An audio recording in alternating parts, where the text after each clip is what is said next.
वैशाली आभाळे एक डाव कवितेचा या कार्यक्रमात आपले हार्दिक स्वागत करते। या कार्यक्रमाच्या माध्यमातून प्रत्येक एपिसोड मध्ये आम्ही आपल्याला एक कविता ऐकवणार आहोत। कवितेचे वाचन करणार आहे आमचे हे अर्थात प्राध्यापक विनायक आभाळे। काय म्हणते, तुम्ही शिंदे सरांच्या कविता नेहमीच गुणगुणता, मग त्यांच्या कवितांविषयी थोडंसं काहीतरी सांगा आणि तुम्हाला त्यांची आवडलेली एखादी कविता ऐकवा। आता शिंदे सरांबद्दल आणि त्यांच्या कवितांबद्दल काय बोलायचं। खरं तर शिंदे सर एक दर्जेदार आणि प्रतिभा संपन्न कवी आहेत। त्यांच्या प्रत्येक काव्यकल्पना या लय, ताल, सूर यांचा कवच कुंडल परिधान करूनच जन्माला येतात। हा त्यांचा कविता संग्रह सूर्याचे प्रेम। यातील प्रत्येक कविता ही गेय कविता आहे। एकही कविता यामध्ये मुक्त छंदातली नाहीये।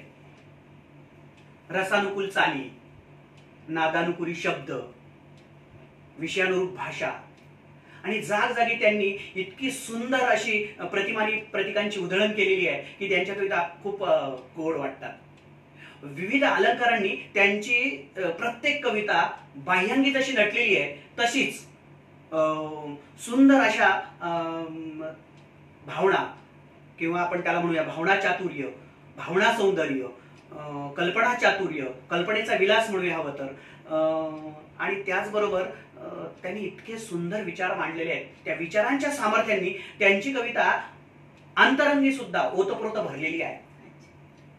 शिंदे सर निसर्ग कविता आणि प्रेम कविता जितक्या उत्कटतेने लिहितात तितक्याच तन्मयतेने किंबहुना तितक्याच आत्मीयतेने ते सामाजिक विषयाला देखील हात घालतात। समाजातील वास्तव ते नेमक्या शब्दात टिपतात। खरं तर त्यांच्या कितीतरी कवितांमधून त्यांनी मानवी मनाच्या अंतरंगाचा वेध घेण्याचा प्रयत्न केलेला आहे। खरं तर समाजामध्ये विविध प्रकारची माणसं आढळतात। माणसं हसरी असतात, माणसं लाजरी असतात, माणसं बुजरी असतात, माणसं खमकी असतात, माणसं बेरकी असतात, लबाड असतात, लुच्चे असतात, लफंगे असतात। माणसं खरं तर प्रामाणिकही असतात। काही माणसं परखड असतात, काही माणसं अगदी आतल्या गाठीची असतात। पाठीवर थाप देणारे जसे असतात ना तसे काही पाय ओढणारे सुद्धा असतात। आणि अशा माणसाच्या विविध स्वभावांचं वर्णन त्यांच्या विविध कवितांमधून त्यांनी केलेलं आहे। खरं तर माणसे नावाची त्यांची कविता आहे या कविता संग्रहामध्ये। या कवितेमध्ये देखील सुद्धा त्याने माणसाची जी काही विविध रूप आहेत किंवा मानवी जे स्वभाव आहेत त्याचे नमुने फार छान पद्धतीने वर्णन केलेले आहेत। तर ती कविता मी तुम्हाला आज ऐकवतो। खरं तर शिंदे सरांच्या कविता गेई आहेत असं मी म्हणालो, पण मला काही गाता गळा नाहीये, त्यामुळे मी कविता गात नाहीये, कविता वाचून दाखवतो। पण त्यांच्या कविता वाचत असताना देखील आपल्याला खूप भावतात। किंबहुना त्यांच्या ज्या काही प्रासादिक रचना असल्यामुळे रसिकांच्या थेट मनालाच भिडतात त्यांच्या कविता। बघा ना या कवितेमध्ये ते काय म्हणतायत। ते म्हणतायत, अजन्म भोगल्यावरही का छळतात माणसे, अजन्म भोगल्यावरही का छळतात माणसे, आयुष्याची सोबत तरी किती कळतात माणसे। म्हणजे बघ की काही माणसं आयुष्यभर जगत असतात, एकत्र जगत असतात, पण शेवटपर्यंत एकमेकाच्या मनाचा अंदाज काही घेता येत नाही। म्हणूनच ते असं म्हणतात जणू काही की आयुष्याची सोबत तरी किती कळतात माणसे।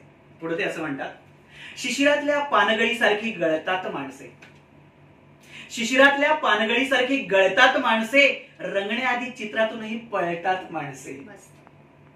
संसाराचं तेज दळण पुन्हा दळतात माणसे, संसाराचं तेज दळण पुन्हा दळतात माणसे, अप्रिय त्याच वळणावर पुन्हा वळतात माणसे। वचनांपासून सुद्धा सहज ढळतात माणसे। वचन देतात पण पाळत नाही, म्हणून ते म्हणतात वचनांपासून सुद्धा सहज ढळतात माणसे, वनव्यासारखी शापाग्नीतही जळतात माणसे। अश्रू परपिडेवर अजून गाळतात माणसे। काही माणसाकडे अजून प्रामाणिकपणा शिल्लक आहे। अश्रू परपिडेवर अजून गाळतात माणसे, कधी अश्रुत भाग्य आपले क्षाळतात माणसे। विवेक शून्य चाळणीतून सत्य चाळतात माणसे। सत्य चाळायला निघतात पण चाळणी कुठली आहे? विवेक शून्य, म्हणजे ससद विवेक नाहीये त्यांच्याकडे। विवेक शून्य चाळणीतून सत्य चाळतात माणसे, सावलीस देखील स्वतःच्या टाळतात माणसे। ग्रीष्मातल्या उन्हात कधी पोळतात माणसे, ग्रीष्मातल्या उन्हात कधी पोळतात माणसे, शरणागत लवाळ्यासम लोळतात माणसे. आणि शेवटच्या चरणात फार सुरेख उल्लेख केलाय त्यांनी बघा, संगमावर गंगेच्या जेव्हा मिळतात माणसे. गंगेच्या संगमावर केव्हा मिळतात? माणूस मेल्यानंतर त्याचा अंत्यविधी केला जातो गंगेच्या किनारी, तिथे एकत्र येतात ही माणसं. पण भावना बघ काय व्यक्त करतायत कवी, संगमावर गंगेच्या जेव्हा मिळतात माणसे, मृत्यू सावंड्यासारखी गिळतात माणसे. अजन्म भोगल्यावर एका छळतात माणसे, आयुष्याची सोबत तरी किती कळतात माणसे. म्हणजे मानवी स्वभावाचं फार सुरेख चित्र त्यांनी या कवितेमध्ये केलेलं आहे. अशा खूप कविता आहेत त्यांच्या, पण आज आपण फक्त ही एक कविता इथे घेतलेली आहे. मग आवडली ना कविता? पुन्हा भेटूया पुढील एपिसोड मध्ये नवीन कविता घेऊन. तोपर्यंत धन्यवाद.